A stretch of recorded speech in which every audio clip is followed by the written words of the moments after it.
Napoleon starts telepathically talking inside your mind. He was famous for that. Yeah, that was a strange one. He's like, there's glory in death. Anyway, off you go. You'll be rewarded if you kill all of these people. And I'm like, yes, sir, you're Napoleon. Radio Times does gaming. Radio Times does Gamescom. Yes. We still do. Still. I'm still Rob Lean, the gaming editor at Radio Times. And I am still Alex Raisbeck, the gaming writer at Radio Times. Correct, and we've just reached the end of I've lost all sense of days of the week, but I think it was the second full day. It is the second full day. Big Thursday, as they call it. It's Big Thursday. We've got a graphic for that, right? It's Big Thursday. Yeah, pre-made. Everyone has a graphic for Big Thursday. And Alex, if I was to ask you to pick out a game or two that you've enjoyed today, what would jump to mind? I would not pick a game. I would pick two. Wow. Because this morning I played Crimson Desert and Valor Mortis, and both of them really, really surprised me. Nice. Let's start on Crimson Desert. Crimson Desert. It's from the same developers as Black Desert Online, and it was originally, I believe, meant to be like an expansion to Black Desert Online. And they just went, actually, we'll make it its own game. Oh. And put a different colour in there. Yeah. And I was really surprised by it. It was really one of those games, it kind of felt endearingly janky in a way. Nice. Where it doesn't feel like broken or anything. It was more, they have so many mechanics and ways to play. And of course, they don't even have a release date yet, so it's not been polished yet. But there were so many ways to play, and it really was one of those things where it was like, here's all of this stuff. You play it how you want to play it. And the developers kept coming over and they were like, can I show you something? And taking the controller off me and doing the coolest thing I've ever seen. They were like, here's how you can do that too. And they kept being they're really, really keen to show us here are all of the really, really interesting things you can do with our bizarre combat system. Off you go. Is this the one, or is that a different game where you can turn into a bird? You can turn into a bird. So there was one bit where I wiped out a fort and I had to talk to someone, but it was like, oh, you have to clear out all of the enemies first. And there was someone outside. So they were like, I was just going to walk out and kill him. And then one of the developers again was like, oh, can I show you a better way to do this? And he went, can I show you a birder way to do this? So he took the controller, and there's an ability where it's like a palm, and it shoots like magic out. But if you jump and do that, you do it downwards and it shoots you up in the air. And he was like, he took the controller and he did that 3 times in a row. So he was really high up, and then turned into a bird and flew over the wall of the fort, and then turned back into a human. Cool. And then fired an arrow at where the enemies were to call on the people at your camp to fire an artillery strike on them. And then did the jump again and went back into the fort and talked to the person. And I was like, what was that? What was that? Turning into a bird calling in an airstrike. Thank you very much for coming in and doing that, because I would have done it in a much more boring way. Also, and what was the second game that you The second one was Valor Mortis, which is from the Ghost Runner devs. And not anything like Ghost Runner. It probably couldn't be less like Ghost Runner, really. Yeah. Oh, I think it said to me during opening night, that was the Ghost Runner one. I was like, was it? Yeah. It's like Ghost Runner in the sense that there are bits where you have to jump off a ledge and there's a bar and you swing off the bar. Okay, they've kept that. The extent of the Ghost Runner, and it's first person. But it's a Souls-like, which is like Ghost Runner is you have 1 health and you die all the time. And with this, I am one of the people who's kind of getting a little bit tired of everything being a Souls-like. So when I saw the Ghost Runner devs were doing a Souls-like, I was kind of like, oh, okay, here we go again.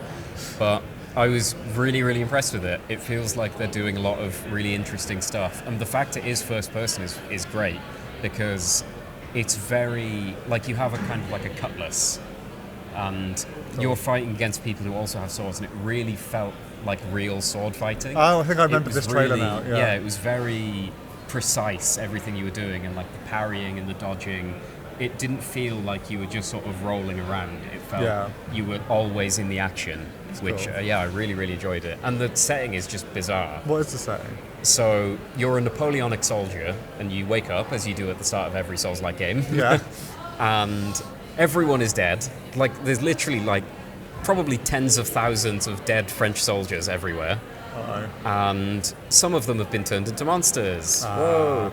And then Napoleon starts telepathically talking inside your mind. He was famous for that. Yeah, that was a strange one. He's like, There's glory in death. Anyway, off you go. You'll be rewarded if you kill all of these people. And I'm like, yes, sir, you're Napoleon.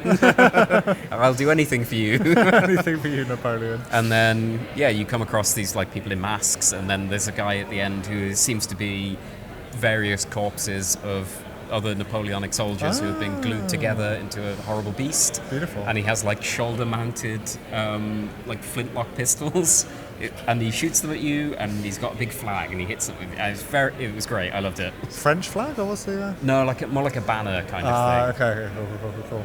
Yeah, sounds good. It was excellent. How was your day? My day was good too. Again, similar to yesterday, lots of interviews. There were a few bits of good hands-on. First thing this morning, I played Scott Pilgrim EX, Yes. which is the new Scott Pilgrim game. And I thought it was like, oh, it's a different company than made the previous one, but then like, oh no, but it's a lot of the same people have now just got this company. Oh, okay.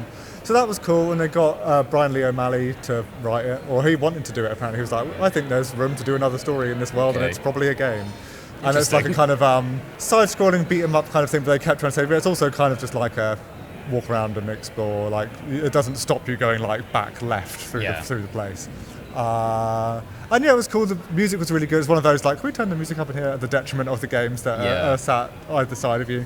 But yeah, it was cool. We did a whole interview for that, so that'll be coming out later. Last thing I played was Dying Light to the Beast, that was it. I wanted to say how much I forgot that I enjoy in those games where you can just like walk up to a brick wall face first and then just press X to parkour up it. Yeah. Oh no, press R1 to parkour up it. Yeah, very nice. Yeah, I was just parkouring up things. And they were like, if you want them, we've put like grenade launchers and rocket launchers and flamethrowers and the best swords in the game like in your inventory, just in case you want them. Yeah, just, for a laugh. Yeah, and they were like, we're just giving you a side quest to do, which is about, this town's lost their water supply. Go look at the water pumping system. And so I was just doing that, but like flamethrowering everyone that I met along the way. But yeah, it was cool. I forgot how much I enjoy those games. Just running around parkouring, fighting zombies. It's one of those annoying ones that I wish I had like 10 minutes more. So I think I could have beaten the boss one at the end. But I didn't quite get there. But yeah, that was cool, and that's out in about a month, I think. And yeah, lots of other bits that will probably eke out over the coming weeks. Yes, and all months. these lovely embargoes. Yeah, absolutely. But yeah, lots to look forward to. We've got one more day. Half a day. Yeah. Well, for you, we've got basically a full day. I've got, I don't know, 5 minutes Somebody's of work. jetting off without us. Yeah. Oopsie. But yeah, more to look forward to. Much more to look forward How to. do you end a podcast? I can't remember. You can tease the one you're Oh, allowed to yes, tease. we have a very exciting interview with Suda51, Goichi Suda, of Killer 7 and No More Heroes and all of that. I played Romeo's a Dead Man today and had a chat with Suda. And yeah, we've got an interview coming out soon with him, which is interesting. He's a very interesting man, and it's a very interesting chat. So keep an eye out for that one. Bye. Bye. Gamescom. Gamescom. Radio Times does gaming